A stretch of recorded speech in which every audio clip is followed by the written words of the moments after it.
نہیں سکتے۔ آگے دیکھیں نا ابوالکلام کتنا بڑا آدمی تھا، مولانا ابوالکلام جو تھے نا جی، یہ مکہ میں پیدا ہوئے، محلہ مسفلہ میں، اصل تو عرب تھے نا، اسی لیے تو ان کی کنیت ابوالکلام ہے، نام تو احمد تھا۔ اچھا اللہ کی شان ہے جس محلے میں حضرت پیدا ہوئے نا، میں بھی اسی محلے میں پیدا ہوا، اور مقام پیدائش بھی ہم دونوں کا قریب قریب ہے،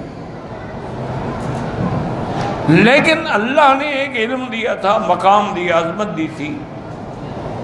نہرو نے جب دعوت کی پوری یعنی اے پی سی آل پارٹیز کانفرنس بلائی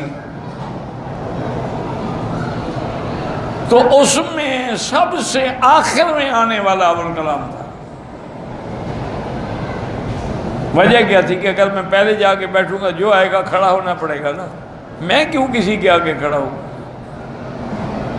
میں اس وقت جاؤں جب سب میرے لیے کھڑے ہوں۔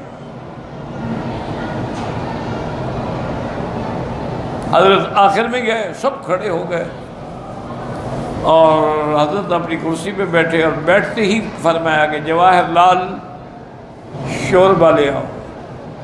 شوربہ لے آئے، 2 چمچ لیے، کہا السلام علیکم، میں نے کھانا کھا لیا۔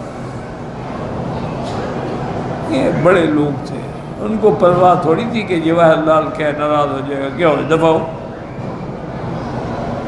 یہ جو اس کی بیٹی تھی نا اندرا گاندھی، اس نے 11 سال تک حضرت کا کھانا پکایا، اور دشمنوں نے تو الزام بھی لگا دیے تھے نا حضرت پہ کہ اندرا ہر وقت ساتھ رہتی ہے اور آپ کے ساتھ اکیلے میں ہوتی ہے، گھر میں ہوتی ہے، فلاں ہوتی ہے، نعوذ باللہ ثم نعوذ۔ یہ راز کب کھلا؟ جب موت کا وقت قریب آیا تو فرمایا کہ بیٹی اندرا کو بلاؤ، ورنہ زندگی میں پہلے کبھی بیٹی نہیں کہا، کہ لوگ شک کرتے ہیں تو کرتے رہیں، دفع ہوں، جب میرا دامن پاک ہے مجھے کیا ضرورت ہے۔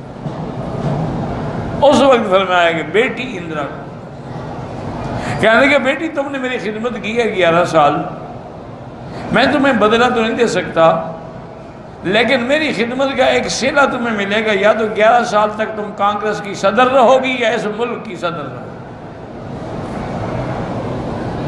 جتنی سال روٹی پکائی تھی اتنی سال حکومت بھی دی۔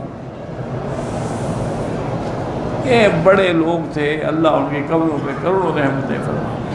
آج تو آدمی تھانے بن جائے نا جی، وہ بھی علاقے میں نہیں سماتا،